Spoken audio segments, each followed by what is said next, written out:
ఇప్పుడే జీ5 app download చేయండి. చూడండి మీ ఫేవరెట్ టీవీ షోస్ ఎప్పుడైనా ఎక్కడైనా. తన మీద గోల్డ్ స్మగ్లింగ్ చేస్తున్నట్టు కేసు ఫైల్ అయింది.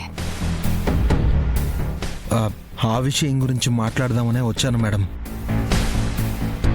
తను అలాంటిది కాదు. కావాలంటే తన గురించి ఊరంతా అడిగి తెలుసుకోండి. ఎక్కడో ఏదో పొరపాటు జరిగింది మేడం. ఈ విషయం గురించి నేను కూడా బాగా ఆలోచించాను గంగా.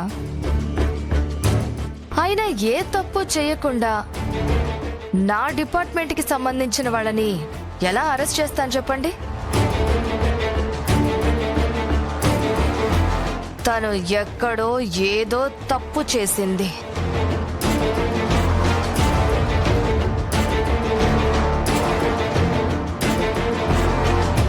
మేడం, ఎవరో తప్పు చేసి తన మీద నేరం మోపబడింది మేడం.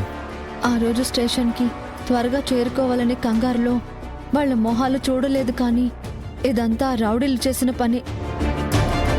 హా, నువ్వు వాళ్ళని చూడలేదు అంటున్నావు, రౌడీలు అంటున్నావు.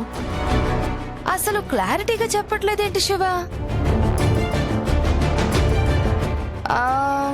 ఈ కేసు నుంచి ఎలా తప్పించుకోవాలో అర్థం కావట్లేదా?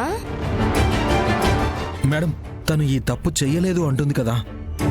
చూడండి గంగాధర్ గారు, క్రైమ్ చేశాక ఎవరైనా ఒప్పుకుంటారా చెప్పండి?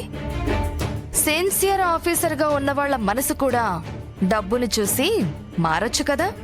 లేదు మేడం, నాకు డబ్బు ముఖ్యం కాదు, విలాసవంతమైన జీవితం ముఖ్యం కాదు. ఈ స్టేషన్లో ఎస్ఐగా ఉద్యోగం చేసి మా బావకి తోడుగా ఉండాలి, అంతే. వావ్, వాహ్, సూపర్! ఎంత బాగా చెప్తుందో చూసారా?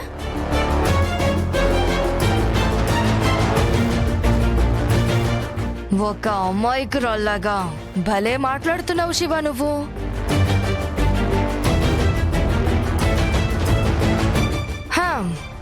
అరే, నిన్ను చూస్తుంటే నాకే జాలేస్తోంది. అంతలా నటిస్తున్నావు తెలుసా నువ్వు?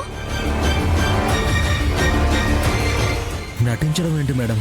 ధర్మం కోసం ప్రాణమైనా ఇస్తాం గాని ఇలాంటి తప్పుడు పనులు మేం చెయ్యం.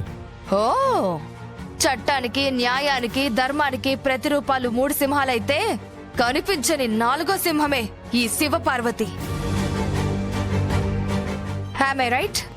మేడం ప్లీజ్ మమ్మల్ని నమ్మండి మేడం. మేడం, ఈరోజు మీరు నమ్మకపోవచ్చు, కానీ నిజం నిప్పు లాంటిది. తప్పు చేసిన వాళ్ళని దహించకుండా వదిలిపెట్టదు. శివపార్వతి ఏ తప్పు చేయలేదన్నది త్వరలోనే మీరు తెలుసుకుంటారు. All the best Shiva. But తప్పు చేసింది నీ భార్య అని ప్రూవ్ అయితే మాత్రం కథ వేరుగా ఉంటుంది. నువ్వు కష్టపడి ఓట్లు వేయించుకుని సర్పంచ్ అయ్యావు గంగా, కానీ నీ భార్య మాత్రం గోల్డ్ స్మగ్లర్గా ఇంటర్నేషనల్ లెవెల్లో పేరు తెచ్చుకుంటుంది. జీవితాంతం జైలు గోడల మధ్య నలిగిపోవాల్సి వస్తుంది.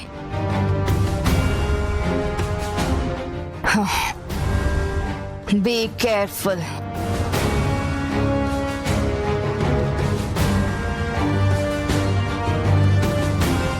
వెళ్దాం పద శివ.